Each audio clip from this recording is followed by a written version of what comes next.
आपको याद होगा समस्तीपुर ज़िले की आधारपुर पंचायत के चक निज़ाम में श्रवण यादव की हत्या हो गई थी। इस हत्या का आरोप चक निज़ाम के उप मुखिया मोहम्मद हसनैन पर लगा था। इस आरोप के बाद जो मोहम्मद हसनैन के परिवार वाले थे उन पर एक तरह से क़यामत टूट पड़ी। मॉब लिंचिंग हुई और उनके परिवार के खुद हसनैन के साथ उनके भतीजे की भी हत्या कर दी गई मॉब लिंचिंग के द्वारा। हमारे साथ हसनैन के परिवार वाले हैं। यहाँ पर उनकी 3 बेटियां हैं। हम उनसे तफसील से जानेंगे कि सही बात क्या है और पूरी घटना किस तरह से अंजाम पाई। जी बताइए, क्या हुआ था? वो हम लोग 6 बजे करीब किचन में बैठ के मैं तीनों बहन 6 बजे क्या, सुबह या शाम? सुबह 6 बजे के करीब हम तीनों बहन अम्मी पापा सब बैठ के चाय पी रहे थे। अचानक सब मतलब कि 3 घर को घेर लिया और बोला कि बाहर मतलब कि श्रवण कुमार की मृत्यु हो गई है और ये मतलब कि जो मारा है वो हसनैन है। और सब तरफ से घेर लिया। जैसे ही मतलब कि कुछ आदमी घुस करके मेरे पापा को बाहर ले गए। उसके बाद मेरे पापा को अता पता नहीं है। उसके बाद मेरी अम्मी को घसीट करके वेनंगन करके वो अपने घर पे ले गया। वहाँ से पूरा कपड़ा फाड़ के ले गया। फिर वहाँ जाकर एक रूम में बंद कर दिया। फिर एक लेडीज़ गई, जाकर वो नाइटी दी। कुछ भी नहीं था मेरी अम्मी के पास, नाइटी दी।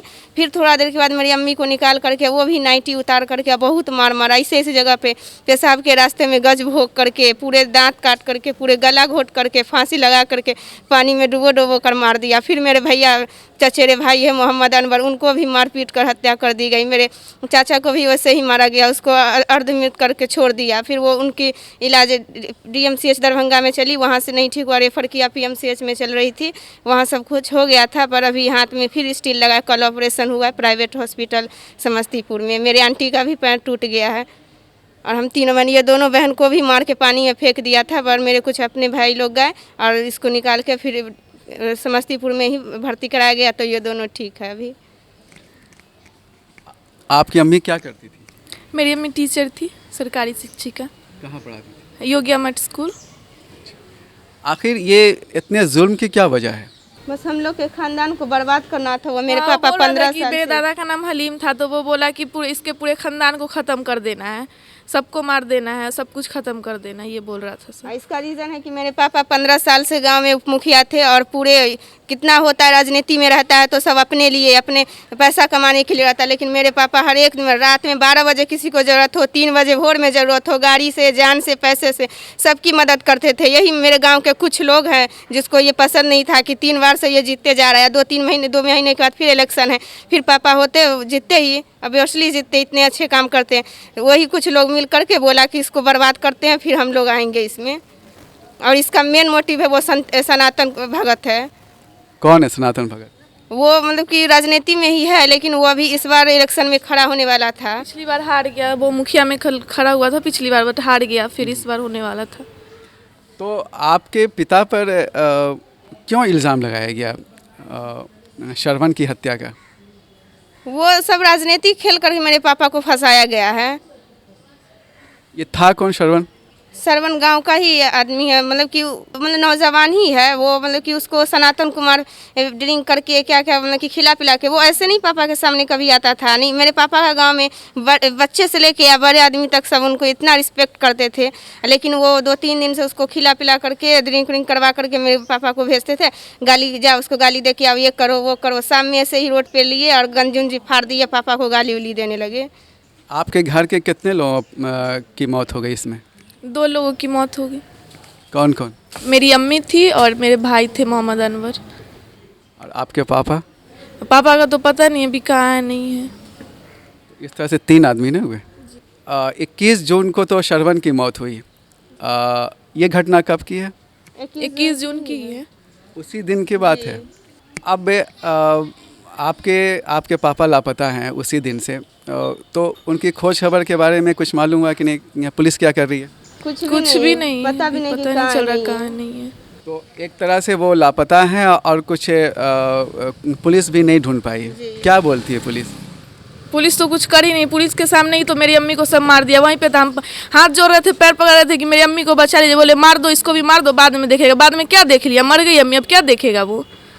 11 नेम्ड वाइज हम लोग केस किए हैं, FIR में 11 नाम दिए हैं, लेकिन अभी तक 2 ही की अरेस्टिंग हुई है। वैसे ही सब, मैं गई थी घर पे अपने देखने कुछ है या नहीं, देखे कि सब वैसे ही घूम रहा है। पुलिस लोग बोलता है कि जाते हैं, रेड पड़ता है, ये पड़ता है, वो पड़ता है, मिलता ही नहीं है। हम तो खुद अपने आँख से देखे कि सब अपने घर पे है। अच्छा, आप लोगों ने 11 के खिलाफ लिखवाया था जी, और 15-20 अज्ञात में दी हुई है। और दो गिरफ्तार हुआ है। जी। अच्छा, आपके घर के गार्जियन दोनों अब नहीं है, अब आगे कैसे करेंगे आप लोग? अब जब सरकार पे हम लोग कुछ हम लोग को दे, मुआवजा दे, हम लोग को रहने का आश्वासन दे कि हम लोग कहाँ रहे नहीं रहे। अभी तो हम बुआ के यहाँ रह रहे हैं, वहाँ ना कुछ अभी खाने का ठौर है, नहीं सोने का कुछ भी नहीं। आपके घर में कितने लोग हैं अपनी फैमिली में, अपनी फैमिली में? 3 बहन ही है बस। तो आप देख रहे हैं कि 3 बहनों की फैमिली, इनके वालिद हसनैन का कुछ अता पता नहीं है। 21 जून के बाद से पुलिस पर ये इल्ज़ाम लगा रही हैं कि पुलिस के सामने इनकी मां को मारा गया और पुलिस कुछ नहीं कर पाई। इसके साथ ये भी एक सबसे बड़ा मसला ये है कि अब इनकी मां जो टीचर थी, उनकी मौत हो चुकी है। आपकी उम्र कितनी होगी? 19। एक तरह से ये इनकी माँ चूँकि सरकारी नौकरी में थी, टीचर थी, तो कंपनसेशन की बुनियाद पर सरकार इनके लिए बहुत कुछ कर सकती है। एक सबसे बड़ा मसला ये है कि इन लोग के रहने सहने का, खाने पीने का काफ़ी डर है इन लोग के अंदर कि ये लोग अब कहाँ रहेंगी, कैसे रहेंगी। उस घर में रह रही हैं कि नहीं आप लोग? नहीं, उस घर में नहीं रह रहे हैं, पूरा जला दिया। हम लोग क्या करें, वहाँ कुछ है ही नहीं, एक कटोरी भी नहीं है, हमारे गिलास भी नहीं है। ये तो और भी गंभीर बात है कि जो घर इनका था, उस घर को जला दिया गया। अब ये लोग, ये तीनों बहनें बेसहारा हो चुकी हैं।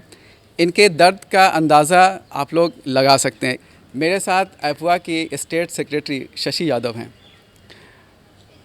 शशि जी, ये बताइए कि एक महिला पर, उनके फैमिली पर इतना बड़ा जुल्म हुआ, आप लोग क्या करने जा रही हैं? देखिए, हम लोग तो समस्तीपुर में हमारी एपवा की नेता वंदना जी हैं, आई हुई हैं।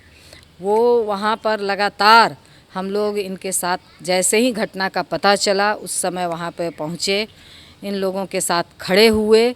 पहले इनको तो पहले भावनात्मक रूप से सपोर्ट की ज़रूरत थी, वो हम लोगों ने किया, पूरी जांच पड़ताल की। इसके बाद हम लोग समस्तीपुर में भी कार्यक्रम हम लोगों ने लगातार DM SP पे दबाव बनाने की कोशिश की, बल्कि वहाँ से आगे बढ़ कर के दरभंगा IG के पास जा कर के हम लोगों ने वहाँ निवेदन दिया है, न्याय की गुहार लगाई है। और आज हम लोग पटना में इन सवालों को मजबूती के साथ उठा रहे हैं और जहाँ तक संभव होगा हम लोग इस सवाल को उठाएंगे और इस न्याय के लिए अंतिम दम तक लड़ेंगे, क्योंकि ये बहुत ही बर्बर घटना है। और नीतीश कुमार जी, हमारी सरकार जो बहुत बड़ी बड़ी बात करती है, महिला सशक्तिकरण की बात करती है, और दिन दहाड़े एक महिला के साथ क्या घटना हुई, नहीं घटना हुई, जो अपराधी है उस अपराधी को बिल्कुल सज़ा मिलनी चाहिए, इसमें कोई दो राय नहीं है। हम लोग भी मांग करते हैं कि उसको सज़ा मिलनी चाहिए। मगर एक शिक्षिका जो बार बार गुहार लगा रही है पूरी भीड़ से, और पुलिस की मौजूदगी में, पुलिस वहाँ मौजूद है और उसको बचाने के बजाय बल्कि भीड़ को और उकसा रही है कि उसको मार दो, उसके पूरे परिवार को ख़त्म कर दो। इन छोटी छोटी बच्चियों ने क्या कसूर किया था कि इनको मार करके पानी में फेंक दिया गया। किसी तरह ये बच्चियां आज बच करके सामने खड़ी हैं। तो ये बहुत ही बर्बर, बहुत ही विभत्स घटना, इसकी जितनी निंदा की जाए उतनी कम है। और इसलिए एपवा इस सवाल को लेकर के अंतिम दम तक लड़ेगा, अंतिम न्याय तक लड़ेगा। शशि जी, एक सबसे बड़ा मसला ये है कि इन बच्चियों की आगे परवरिश का गार्जियन इनके अब हैं नहीं, तो इसमें सरकार का क्या रोल हो जाता है? अब इनकी परवरिश है, पढ़ाई है, शादी ब्याह है, कैसे ये सब होगा? देखिए, परवरिश के लिए तो हम लोग मांग कर रहे हैं सरकार को कि भाई इनकी जिम्मा उठाना होगा। शादी ब्याह ये अपना तय करेंगी, इसके लिए हम लोग इनको मजबूत बनाएंगे, इनके साथ हम लोग खड़े हैं पूरी मजबूती के साथ, और इनको बोल्ड बनना है। इनको बिल्कुल इन कुरीतियों से लड़ते हुए भी लड़ते हुए अपने न्याय के लिए भी इनको लड़ने के लिए हम लोग खड़े कर रहे हैं, और ये खड़ी हो रही हैं। बहुत बोल्ड लड़कियां हैं, क्योंकि जिस तरह का झेला है सचमुच बहुत दर्दनाक है, और झेल करके अगर ये खड़ी है तो ये इनकी हिम्मत को दाद देनी चाहिए, और आगे अंतिम दम तक ये न्याय के लिए लड़ेंगी। हम लोग मजबूती के साथ खड़े हैं, और इनके परवरिश के लिए हम लोग सरकार से पूरी कोशिश करेंगे कि इनके आगे के रोज़गार के लिए, बल्कि ये दोनों लड़कियां इंजीनियरिंग की हुई हैं, इसलिए इनको रोज़गार मिले, इनको जॉब मिले। ये बच्ची अभी 9th में है, ये इसकी पूरी पढ़ाई कंप्लीट हो, इसके लिए हम लोग मांग कर रहे हैं। आपको क्या लगता है कि ये सिर्फ जुल्म का मामला है या हिंदू मुस्लिम का मामला है? देखिए, समाज में तो ये विभेद पूरा पैदा किया जा रहा है। आप लोग लगातार देख रहे हैं कि पूरे बिहार से लेके पूरे देश में ये जो केंद्र और राज्य में दोनों जगह जो सरकारें बैठी हैं, ये पूरी शिद्दत से कोशिश कर रही है कि समाज में, क्योंकि ये दोनों सरकार इसी राजनीति के बल पे, हिंदू मुस्लिम की राजनीति के बल पे ही बैठी हुई है और बल पर ही सत्ता चला रही है। इसलिए इनकी हर एक कोशिश में, हर एक छोटे मोटे झगड़े में, हर एक छोटे मोटी घटना में ये इस बात को सामने ले आते हैं कॉन्शसली, और इसको ले आया गया है। क्योंकि जिस तरह से हिंदू पुत्र, सनातन धर्म, इस तरह से लोग, लड़के लोग जो आज नौजवान टीनेजर्स, इसको शामिल करके इस तरह की पूरी घटना को अंजाम दिया जा रहा है।